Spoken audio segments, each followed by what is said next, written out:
الرحمن الرحيم. قل أوحي إلي أنه استمع نفر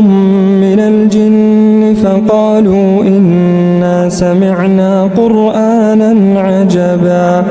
يهدي إلى الرشد فآمنا به ولن نشرك بربنا أحدا وأنه تعالى جد ربنا ما اتخذ صاحبة ولا ولدا وأنه كان يقول سفيهنا على الله شططا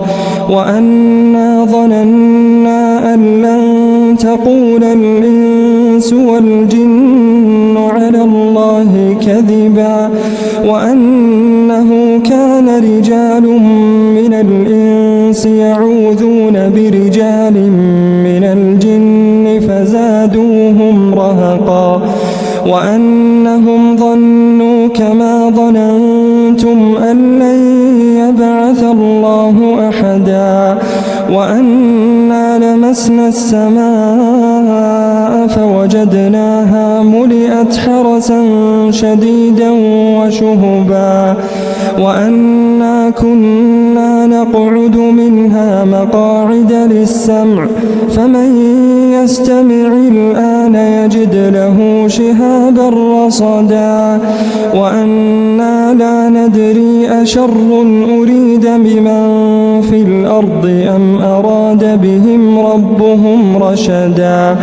وأنا منا الصالحون ومنا دون ذلك كنا طرائق قددا وأنا ظننا أن لن نعجز الله في الأرض ولن نعجزه هربا وأنا لما سمعنا الهدى آمنا به فمن يؤمن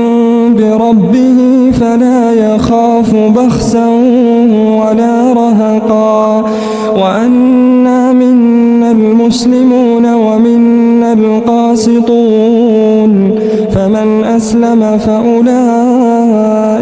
تحروا رشدا وأما القاسطون فكانوا لجهنم حطبا وأن لو استقاموا على الطريقة لأسقيناهم ماء غدقا لنفتنهم فيه ومن يعرض عن ذكر ربه يسلكه عذابا صعدا وأن المساجد لله فلا تدعوا مع الله أحدا وأنه لما قام عبد الله يدعوه كادوا يكونون عليه لبدا قل إنما أدعو ربي ولا أشرك به أحدا